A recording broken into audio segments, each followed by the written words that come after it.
मैं वही करूंगा ना। अच्छा, लेकिन अब वो अपनी केस की बुनियाद रखते हैं। वो कहते हैं कि एक गैर मुल्की साजिश हुई, गैर मुल्की साजिश के तहत हमारी हुकूमत को हटाया गया, फ़लाँ फ़लाँ करैक्टर हैं। अब वो कहते हैं कि इमरान खान एक ख़त लिख रहे हैं सदर ममलिकत को और चीफ़ जस्टिस ऑफ पाकिस्तान को कि एक कमीशन बनाया जाए, उसकी तहकीकात करे।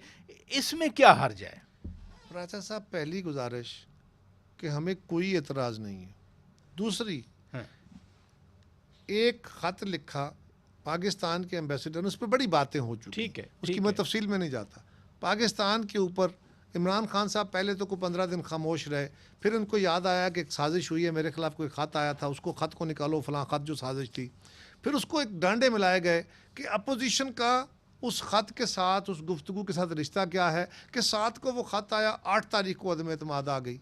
अदम एतमाद हमारा 2020 का प्लान है, हमारे साथ पीडीएम बनते हुए प्लान था, पीडीएम खराब होते हुए जब हम उससे अलग हुए, उस वक्त इस बुनियाद पे अलग हुए, इसी एक लेकिन बुनियाद पे। इमरान खान कहते हैं ना कि अचानक नहीं नहीं नहीं इत्तेहादियों के नहीं नहीं ज़मीर नहीं जाग गए। नहीं नहीं, ऐसे नहीं है, ऐसे नहीं है।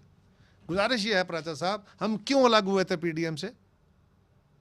हम इसलिए अलग हुए थे, हम एग्जैक्टली, कहते थे अदम एतमाद करें, वो इस्तीफे कहते ना थे दें, इस्तीफे दें। ऐसे ही, ऐसे ये ही। इशू था यार। ये इशू था। इसके बाद हम इकट्ठे हुए, उन्होंने उनको वक्त ने सिखा दिया ना कि पीपल्स पार्टी अगर कहती थी कि सेनेट में इनका हिस्सा लो, वो कहते थे बायकाट करो, तो वो गलत फैसला था, हमारा दुरुस्त था। हमने कहा था बाई इलेक्शन में हिस्सा लो, वो कहते थे ना लो, हमने मजबूर किया माने, वो अच्छा फैसला था। 11 सीटें अब जीते। अब वो अगर इस बात पे आ गए, तो हमने 27 तारीख को कराची से चले बिलाल साहब, बिलावल भुट्टो जरदारी साहब कहते हैं कि इमरान खान, मैं पहुंच के तुम्हारा तिया पांचा करूंगा, तेरे खिलाफ अदम एतमाद लाऊंगा। खान साहब कहते हैं कि ये मेरे खिलाफ अदम एतमाद की तहरीक लाए हैं, जलसे में कह रहे हैं, शुक्र किया है मैंने अल्लाह का, ये मेरे काबू आ गए हैं, अब मैं इनको छोड़ूंगा नहीं।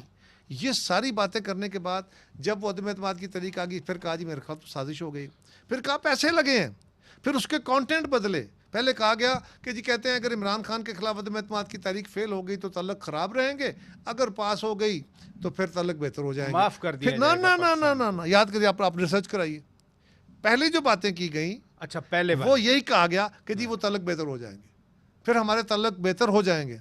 ये जिस दिन खान साहब ने कौम से खिताब करते हुए आखिरी खिताब किया, उसमें कहा कि उन्होंने कहा माफ़ कर माफ देंगे। कर देंगे। ये माफ़ी लोगों के इस गुस्से को कि अच्छा हमें ये नहीं होता है, नैरो ये नेशनलिज्म, टैक्टिक्स हैं, नैरो नेशनलिज्म, ये टैक्टिक्स हाँ, हैं। कि लोगों कौन को प्लान गुस्सा। कर रहा है ये टैक्टिक्स फिर?